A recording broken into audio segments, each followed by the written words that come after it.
Hello everyone, welcome to general study care. আজকের এই ভিডিওতে জেনারেল নলেজ থেকে কিছু গুরুত্বপূর্ণ এমসিকিউ প্রশ্ন নিয়ে হাজির হয়েছে। অ্যাকচুয়ালি আগামীতে যে এক্সামগুলি রয়েছে, মিসলেনিয়াস বা পিএসসি ক্লার্কশিপ, যে এক্সামগুলি রয়েছে, তো সেই সব এক্সামগুলির জন্যই কিন্তু এই ধরনের প্রশ্নগুলি খুবই গুরুত্বপূর্ণ। তো আশা রাখছি ভিডিওটি তোমাদের ভালো লাগবে এবং ভিডিওটি ভালো লাগলে লাইক, কমেন্ট এবং শেয়ার করবে।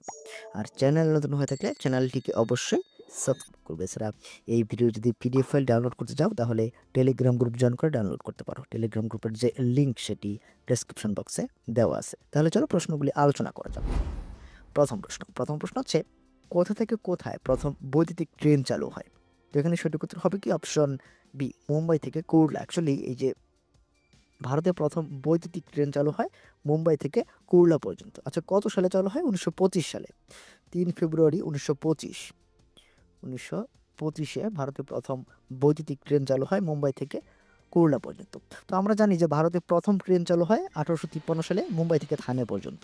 সেটা হচ্ছে সাধারণ ট্রেন। আর যদি প্রশ্ন আসে যে প্রথম বৈদ্যুতিক ট্রেন চালু হয় কোথা থেকে কোথায়, তো মুম্বাই থেকে কুর্লা পর্যন্ত 1925 সালে। পরের প্রশ্ন, চোল রাজবংশের রাজধানী কোথায় ছিল? তো এই প্রশ্নের সঠিক উত্তর হবে কি অপশন সি, থাঞ্জাভুর।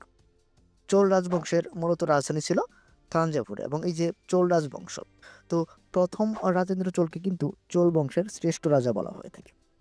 তো এখানে সঠিক উত্তর অপশন সি, চোল রাজবংশের রাজধানী ছিল থাঞ্জাভুর। পরের প্রশ্ন, ল্যাক্টোজেনিক হরমোন ক্ষরণ হয় নিম্নোক্ত কোন গ্রন্থি থেকে?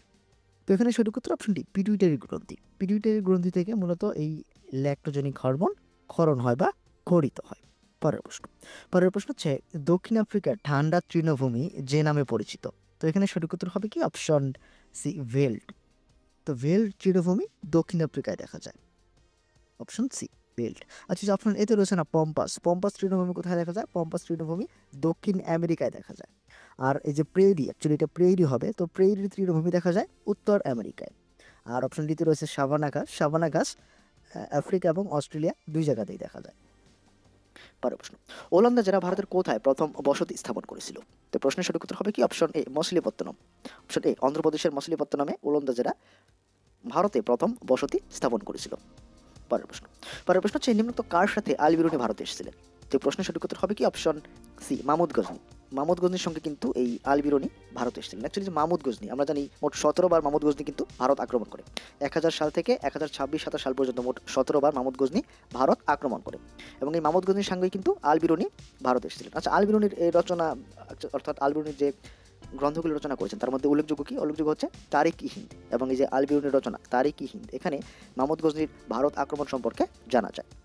তো সঠিক উত্তর অপশন সি, আল বিরুনি ভারতে এসেছিলেন মাহমুদ গজনির সঙ্গে। পরের প্রশ্ন, রাষ্ট্রপতি দেশে আর্থিক জরুরি অবস্থা জারি করতে পারেন সংবিধানের কোন ধারায়? তো এখানে সঠিক উত্তর হয়ে যাবে কি অপশন ডি, 360 নম্বর ধারা। অ্যাকচুয়ালি এই যে দেশে 360 নম্বর ধারা অনুযায়ী কিন্তু আর্থিক জরুরি অবস্থা জারি করা যায়। তো আমরা জানি এই আমাদের দেশে কিন্তু 3টা জরুরি অবস্থা জারি করা যায়, অর্থাৎ 3 ধরনের জরুরি অবস্থা। একটা হচ্ছে জাতীয় জরুরি অবস্থা, একটা হচ্ছে রাজ্যের জরুরি অবস্থা, আর একটা হচ্ছে আর্থিক জরুরি অবস্থা। তো আর্থিক জরুরি অবস্থা বললাম 360 নম্বর ধারায়। এই যে অপশন সিতে দেখতে পাচ্ছি 352 নম্বর ধারা। তো 352 নম্বর ধারা অনুযায়ী কিন্তু জাতীয় জরুরি অবস্থা জারি করা যায়, অর্থাৎ সারা দেশে জরুরি অবস্থা জারি করা যায়। আর 356 নম্বর ধারা অনুযায়ী কোনো রাজ্যে জরুরি অবস্থা জারি করা যায়। আর 360 নম্বর ধারা অনুযায়ী আর্থিক জরুরি অবস্থা জারি করা যায়। পরের প্রশ্ন, উডের ডেসপ্লেস প্রকাশিত হয় কত সালে? তো এখানে সঠিক উত্তর হবে কি অপশন ডি, 1854 সালে। 1854 সালে উডের ডেসপ্যাচ প্রকাশিত হয়। অ্যাকচুয়ালি স্যার চার্লস উড কিন্তু এই ডেসপ্যাচ, অর্থাৎ এই যে উডের ডেসপ্যাচ, এটি তৈরি করেছিলেন। তো এটি প্রকাশিত হয় 1854 সালে। অ্যাকচুয়ালি যে উডের ডেসপ্যাচ, এটাকে কিন্তু ভারতীয় শিক্ষার ম্যাগনা কার্টা বলা হয়ে থাকে। পরের প্রশ্ন, একটি অতি ক্ষুদ্র জীব যা বায়ু দূষণ নিয়ন্ত্রণ করতে পারে। তো এখানে সঠিক উত্তর অপশন ডি, ফাঙ্গি। তো ফাঙ্গি নামক অতি ক্ষুদ্র একটি জীব যা বায়ু দূষণ নিয়ন্ত্রণ করতে পারে। পরের প্রশ্ন, সম্প্রতি ভারতে ইসরায়েলের রাজদূত হিসাবে কে নিযুক্ত হয়েছে? তো সঠিক উত্তর অপশন বি, রুবেন আজার। তো সম্প্রতি ইসরায়েল সরকার ভারতে তাদের নতুন রাজদূত বা অ্যাম্বাসেডর হিসেবে নিযুক্ত করেছে রুবেন আজারকে। আচ্ছা, ইসরায়েলের প্রধানমন্ত্রীকে, ইসরায়েলের বর্তমানে প্রধানমন্ত্রী হচ্ছেন বেঞ্জামিন নেতানিয়াহু। আর ইসরাক হোজরক হচ্ছেন এই ইসরায়েলের বর্তমানে রাষ্ট্রপতি। আর ইসরায়েলের রাজধানী হচ্ছে জেরুজালেম, আর ইসরায়েলের মুদ্রা হচ্ছে শেকেল। পরের প্রশ্ন হচ্ছে, গ্রেট আন্দামান ও ক্ষুদ্র আন্দামানকে পৃথক করেছে কে? তো সঠিক উত্তর হবে option A, Duncan passage. Actually যে গ্রেট আন্দামান ও ক্ষুদ্র আন্দামান, তো এই দুটি দ্বীপ কিন্তু ডানকান প্যাসেজ দ্বারা বিচ্ছিন্ন হয়েছে। Option A, Duncan passage. যে অপশন বিতে রয়েছে না 10 ডিগ্রি চ্যানেল, তো 10 ডিগ্রি চ্যানেল দ্বারা আন্দামান ও নিকোবর দ্বীপপুঞ্জ পৃথক হয়েছে। আর এই যে 8 ডিগ্রি চ্যানেল, তো 8 ডিগ্রি চ্যানেল দ্বারা মিনিকয় ও মালদ্বীপপুঞ্জ অর্থাৎ মিনিকয় দ্বীপ এবং মালদ্বীপ এই দুটি পৃথক হয়েছে। আর 9 ডিগ্রি চ্যানেল পৃথক করেছে কাকে? 9 ডিগ্রি চ্যানেল পৃথক করেছে লাক্ষাদ্বীপ ও মিনিকয় দ্বীপপুঞ্জকে। তো এখানে সঠিক উত্তর option A, Duncan Passage Great Andaman ও ক্ষুদ্র আন্দামানকে পৃথক করেছে। নেক্সট প্রশ্ন, পরের প্রশ্ন হচ্ছে বরদৌলা সত্যাগ্রহে কে নেতৃত্ব প্রদান করেছিলেন? তো সঠিক উত্তর হবে অপশন বি, সর্দার বল্লভভাই প্যাটেল। সর্দার বল্লভভাই প্যাটেল বরদৌলা সত্যাগ্রহে নেতৃত্ব প্রদান করেছিলেন। অ্যাকচুয়ালি যে এই যে বরদৌলা সত্যাগ্রহটি কবে হয়েছিল? এটি কিন্তু 1928 সালে হয়েছিল, 1928 সালে। নেক্সট প্রশ্ন, সংবিধানের কোন অংশে রাষ্ট্রকে পঞ্চায়েতি রাজ ব্যবস্থা প্রবর্তন করতে বলা হয়েছে? তো সঠিক উত্তর হবে কি অপশন বি, রাষ্ট্রের নির্দেশমূলক নীতিতে। রাষ্ট্রের নির্দেশমূলক নীতিতে রাষ্ট্রকে পঞ্চায়েতি রাজ ব্যবস্থা প্রবর্তন করতে বলা হয়েছে, এবং আমাদের যে সংবিধানের 40 নম্বর ধারায় কিন্তু এই পঞ্চায়েত সম্পর্কে বলা আছে। এবং এই যে রাষ্ট্রের নির্দেশমূলক নীতি, এটি কোন দেশ থেকে নেওয়া হয়েছে? রাষ্ট্রের নির্দেশমূলক নীতির ধারণাটি আয়ারল্যান্ড থেকে নেওয়া হয়েছে, আয়ারল্যান্ড। পরের প্রশ্ন, নিচের কোন ক্ষেত্রের জন্য শান্তিস্বরূপ ভাটনগর পুরস্কার দেওয়া হয়? তো সঠিক উত্তর অপশন বি, বিজ্ঞান ও প্রযুক্তি। বিজ্ঞান ও প্রযুক্তির ক্ষেত্রে শান্তিস্বরূপ ভাটনগর পুরস্কার দেওয়া হয়। পরের প্রশ্ন, ইয়ং ইন্ডিয়া পত্রিকার সম্পাদক কে ছিলেন? তো এখানে সঠিক উত্তর হবে কি অপশন এ, মহাত্মা গান্ধী। মহাত্মা গান্ধী কিন্তু ইয়ং ইন্ডিয়া পত্রিকার সম্পাদক ছিলেন, এবং 1919 থেকে 1931 এই সময় কিন্তু এই ইয়ং ইন্ডিয়া পত্রিকা প্রকাশিত হয়েছিল, এবং এটি ছিল একটি সাপ্তাহিক পত্রিকা। ইংরেজিতে এই পত্রিকাটি প্রকাশ করা হতো। এর সম্পাদক কে ছিলেন? মহাত্মা গান্ধী। আচ্ছা, অপশন বিতে রয়েছে না সুরেন্দ্রনাথ ব্যানার্জি। তো সুরেন্দ্রনাথ ব্যানার্জি বেঙ্গলি নামক পত্রিকা প্রকাশ করেছিলেন। আর আমরা জানি মার্শম্যান সমাচার দর্পণ নামক একটি পত্রিকা প্রকাশ করেছিলেন। আর রাজা রামমোহন রায় মিরাতুল আকবর, সংবাদ কৌমুদী নামক পত্রিকাগুলি রাজা রামমোহন রায় প্রকাশ করেছিলেন। তো এখানে সঠিক উত্তর অপশন এ, মহাত্মা গান্ধী ইয়ং ইন্ডিয়া পত্রিকার সম্পাদক ছিলেন। পরের প্রশ্ন, প্রোটিন শনাক্তকরণের পরীক্ষা হলো? তো সঠিক উত্তর হবে কি অপশন বি, বিউরেট পরীক্ষা। প্রোটিন শনাক্তকরণের পরীক্ষা হচ্ছে বিউরেট পরীক্ষা।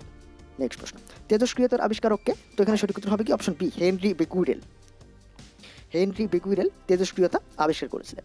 আচ্ছা, অপশন সিতে রয়েছে না রন্টোজেন। তো আমরা জানি রন্টোজেন এক্স রশ্মি আবিষ্কার করেন কি? এক্স রশ্মি। পরের প্রশ্ন, to India my native land কবিতাটির রচয়িতাকে? তো সঠিক উত্তর অপশন সি, ডিরোজিও।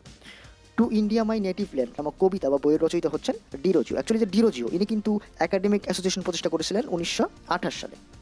1928 সালে এই ডিরোজিও একাডেমিক অ্যাসোসিয়েশন প্রতিষ্ঠা করেন, এবং এই ইয়ং বেঙ্গল প্রতিষ্ঠা করেন, বা ইয়ং বেঙ্গলের নেতা ছিলেন ডিরোজিও। পার্থেনন নামক পত্রিকা প্রকাশ করেছিলেন ডিরোজিও। তো এখানে সঠিক উত্তর কি option C, to India my native land নামক কবিতা বা বইটির রচয়িতা হচ্ছেন ডিরোজিও। পরের প্রশ্ন, ভারতবর্ষের জরুরি অবস্থার ধারণাটি কোথা থেকে নেওয়া হয়েছে? তো সঠিক উত্তর অপশন বি, জার্মানি। আমাদের অর্থাৎ ভারতীয় সংবিধানে এই জরুরি অবস্থার ধারণাটি জার্মানি থেকে নেওয়া হয়েছে। পরের প্রশ্ন, পিঁপড়ার দেহে কোন অ্যাসিড পাওয়া যায়? তো এখানে সঠিক উত্তর হবে কি অপশন বি, ফর্মিক অ্যাসিড। পিঁপড়ার দেহে ফর্মিক অ্যাসিড পাওয়া যায়। আর এই যে অপশন এতে রয়েছে ম্যালিক অ্যাসিড। ম্যালিক অ্যাসিড কিন্তু আপেলে পাওয়া যায়, আর ল্যাকটিক অ্যাসিড দইয়ে পাওয়া যায়। তো এখানে সঠিক উত্তর অপশন বি, ফর্মিক অ্যাসিড পিঁপড়ার দেহে পাওয়া যায়। পরের প্রশ্ন, সর্দার বল্লভভাই প্যাটেলকে সর্দার উপাধি কে দিয়েছিলেন? তো সঠিক উত্তর অপশন বি, মহাত্মা গান্ধী। সর্দার বল্লভভাই প্যাটেলকে এই সর্দার উপাধিটি প্রদান করেছিলেন মহাত্মা গান্ধী। পরের প্রশ্ন, বিহারের দুঃখ বলা হয় কোন নদীকে? তো সঠিক উত্তর কি অপশন বি, কোশি নদী। কোশি নদীকে বিহারের দুঃখ বলা হয়। অ্যাকচুয়ালি যে এই কোশি নদী, এই নদীতে কিন্তু বর্ষাকালে যখন তখন প্রচুর বান হয়, অর্থাৎ বন্যা হয়, সেজন্য কিন্তু এই কোশি নদীকে বিহারের দুঃখ বলা হয়। তো কোশি নদীকে তো বিহারের দুঃখ বলা হয়। অপশন এতে রয়েছে না দামোদর নদী। দামোদর নদীকে বাংলার দুঃখ বলা হয়। আর তিস্তা নদীকে কি বলা হয়? তিস্তা নদীকে বলা হয় ত্রাসের নদী। পরের প্রশ্ন, পতনশীল বৃষ্টির ফোঁটা প্রান্তীয় বেগ লাভ করে নিম্নের কোনটির জন্য? তো এখানে সঠিক উত্তর হবে কি অপশন সি, পৃষ্ঠটানের জন্য। অপশন সি, পৃষ্ঠটানের জন্য পতনশীল বৃষ্টির ফোঁটা প্রান্তীয় বেগ লাভ করে এবং গোলাকার হয়। পরের প্রশ্ন, কত সালে বিধবা বিবাহের প্রচলন হয়? তো সঠিক উত্তর অপশন এ, 1856 সালে। 1856 সালে এই ঈশ্বরচন্দ্র বিদ্যাসাগরের প্রচেষ্টায় কিন্তু বিধবা বিবাহের প্রচলন হয়।